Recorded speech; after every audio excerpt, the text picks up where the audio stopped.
Okay, Assalamualaikum. So, kita tengok how to determine the order of reaction. Okay, ada 4 cara untuk determine the order of reaction. Yang pertama adalah daripada unit of rate constant K. Yang kedua adalah initial rate method. Yang ketiga daripada linear graph, which is integrated rate law. Dan yang keempat adalah daripada half-life graph. So, kalau sebelum ini soalan ditanya berkenaan dengan apa-apa soalan lah, dia akan bagi tahu. Okay, this question is first order, second order, zero order. Okay, tapi untuk kali ini dia akan bagi soalan dan dia tak akan bagi apa-apa pun. Dan dia suruh awak tentukan order of reaction. So, awak boleh guna 4 kaedah ni lah, sama ada yang ni, ini ataupun ini. So, kita tengok yang pertama daripada unit of rate constant K. So, kita tahu kalau daripada soalan tu, kalau dia bagi nilai K tu, unit dia adalah molar per second, confirm dia adalah zero order. Kalau unit dia untuk K adalah S-1, so dia adalah first order.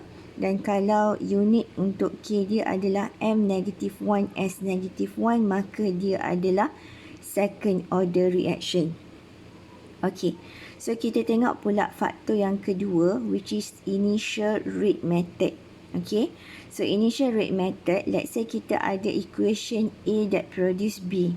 So kita tahu rate is equals to K, concentration of reactant lah, to the power of X, where X adalah order of reaction.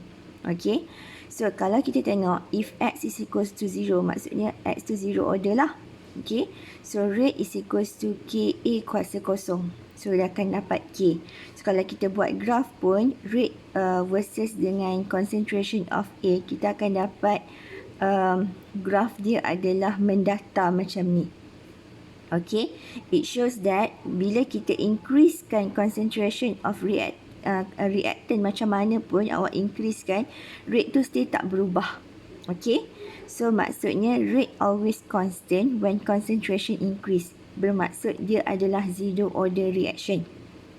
Okay, awak pernah belajar masa SPM dulu. Kalau SPM dulu, kalau kita increasekan concentration, rate akan increase. Itu yang awak belajar dulu. Sebenarnya tidak semestinya awak increase the concentration of rate akan increase. Kita kena bergantung kepada order of reaction juga. So, kalau zero order, awak increasekan concentration macam mana sekalipun, rate tak akan berubah. Okay, so kalau kita tengok if X is equals to 1, okay, rate is equals to KA kuasa 1 lah, sebab dia first order. So, kita assume concentration of A adalah 1 molar. So, rate 1 kita substitute masuk. K is equals to 1. Okay, assume concentration of A is equals to 2. So, rate 2 akan jadi K2 kuasa 1 lah. Substitute dalam ni. So, rate 2, kalau kita factorize kan, kita akan dapat 2K1 lah kat sini. So, K1 ni adalah sama dengan rate 1 ni. So, bermaksud rate 2 adalah 2 kali rate 1. So, bermaksud double the concentration of A, double the rate of reaction. So, kita boleh tengok daripada graph of first order juga. Kita dapat rate versus dengan A, kita dapat a straight line graph. Maksudnya awak double the concentration of A, rate pun akan double. So, confirm dia adalah first order reaction. Okay, kalau untuk second order, where X is equal to 2, so rate is equal to KA kuasa 2 lah. So, bila awak substitute masuk, kita akan dapat rate 1 is equals to K1 kuasa 2, 1 jugalah.